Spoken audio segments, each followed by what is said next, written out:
The night my father died, he left me something far more painful than an empty chair at the dinner table. He left me a promise I had no intention of keeping. 3 months later, a young woman stood outside my front door with tears in her eyes and whispered, "My father said you needed a wife." I stared at her, unable to understand why the daughter of the man who had been my father's closest friend was standing on my doorstep with a small suitcase in her hand. Then she looked down at the floor and said the words that changed my life forever. And I think he was right. Before we continue, if stories about second chances, unexpected love, family, and the kindness that can save a broken heart mean something to you, please take a moment to like this video, share it with someone who needs hope, and subscribe to Ripple of Kindness. Your support helps us bring more stories like this to people who believe that sometimes life gives us another chance when we least expect it. My name is Daniel, and for most of my adult life, I believed I had everything under control.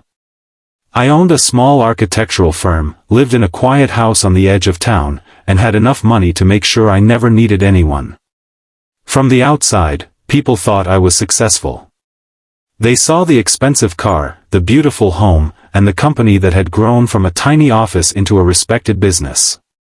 What they didn't see was the silence waiting for me every evening. My wife, Emily, had died 4 years earlier after a long illness, and when she was gone, something inside me went with her.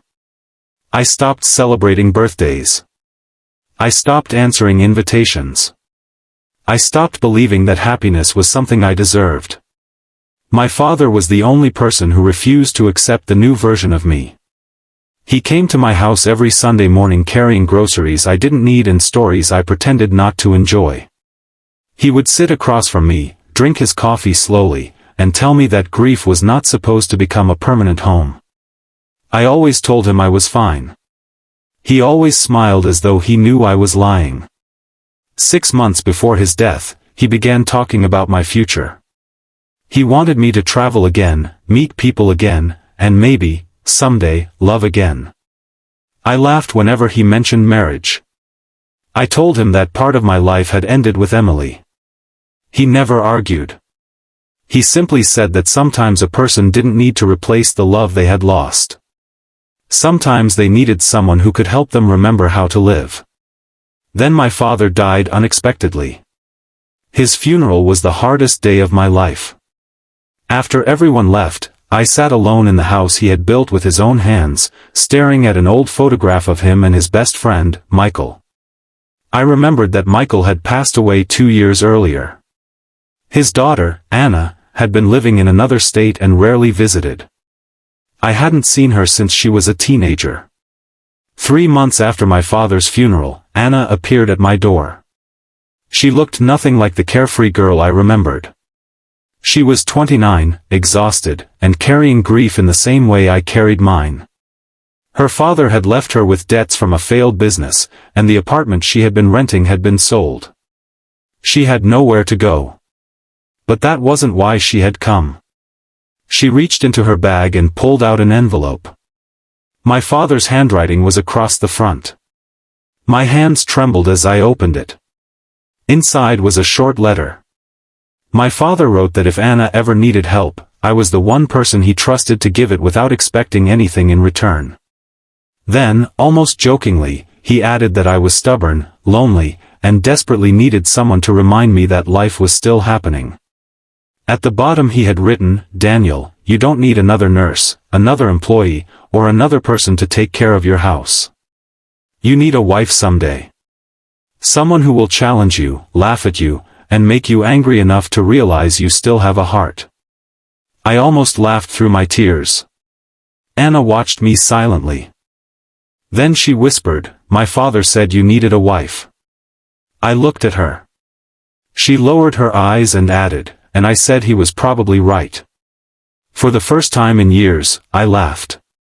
It wasn't because the situation was funny. It was because my father, even after death, had somehow found a way to interfere in my life. I offered Anna the guest room until she found a place of her own. She accepted reluctantly. From the beginning, we agreed on boundaries. She would help around the house, I would help her get back on her feet, and neither of us would pretend that my father's strange letter meant anything more than an old man's wish. But living under the same roof slowly changed everything. Anna brought noise back into my home. She played music while cooking. She opened curtains I had kept closed for years. She complained when I skipped meals and laughed whenever I forgot where I had left my glasses. She didn't treat me like a grieving widower or a wealthy businessman. She treated me like an ordinary man. And somehow, that was exactly what I needed. One rainy evening, I came home early and found Anna sitting on the kitchen floor, crying over an old photograph of her father. I sat beside her without saying anything. After several minutes, she told me she was afraid that accepting my help meant she had failed her father. I told her that needing help was not failure. She looked at me and said that my father had once told her something similar. He had told her that strong people weren't the ones who never fell. Strong people were the ones who allowed someone else to help them stand. That night, we talked until nearly sunrise. For the first time since Emily died, I told someone about the guilt I carried. I admitted that part of me felt guilty whenever I laughed because I believed happiness meant I was forgetting my wife. Anna listened without trying to fix me. Then she said something I never forgot. Loving someone who is gone doesn't mean you have to stop loving the people who are still here. Those words broke something open inside me. Months passed. Anna found a new job. She rented a small apartment nearby. She no longer needed my help, but she kept finding reasons to visit. Sometimes we had coffee. Sometimes we argued. Sometimes we sat quietly in the garden. Neither of us talked about marriage. Until one evening, I found my father's letter again. I realized he had been wrong about one thing. I didn't need a wife because I was lonely. I needed Anna because she had taught me that loneliness was not the same thing as being alone, and love was not something that replaced the past. It was something that gave the future permission to exist. I drove to her apartment that night. When she opened the door, she looked surprised. I held out the old letter. Then I told her that my father had been right, but not in the way either of us had imagined. I didn't need someone to take care of me. I needed someone who made me want to take care of tomorrow. Anna's eyes filled with tears. She smiled and reminded me that my father had also warned her I was stubborn. I told her he had seriously underestimated me. She laughed, and that sound felt like sunlight entering a room that had been dark for years. We didn't rush into marriage. We didn't pretend grief had disappeared or that life would suddenly become perfect. We simply chose each other, one day at a time. A year later, standing beside the same old garden where my father had once told me that life was still waiting, I asked Anna to marry me. She said yes. And on our wedding day, we placed my father's photograph beside the flowers. I looked at his picture and finally understood what he had been trying to teach me. Sometimes the people we lose leave behind more than memories. Sometimes they leave doors open for us to walk through. Sometimes their final gift is not something they put in our hands, but someone they trusted with our hearts. Anna never replaced Emily. She never had to.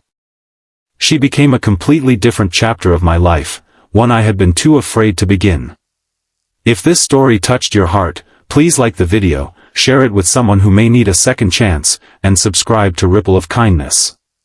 You never know when a simple story can remind someone that their life is not over just because one chapter ended.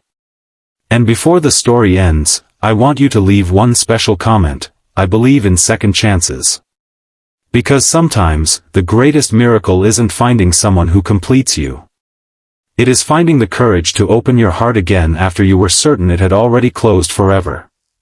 My father said I needed a wife. He was right. But what I really needed was a reason to believe that tomorrow could still be beautiful.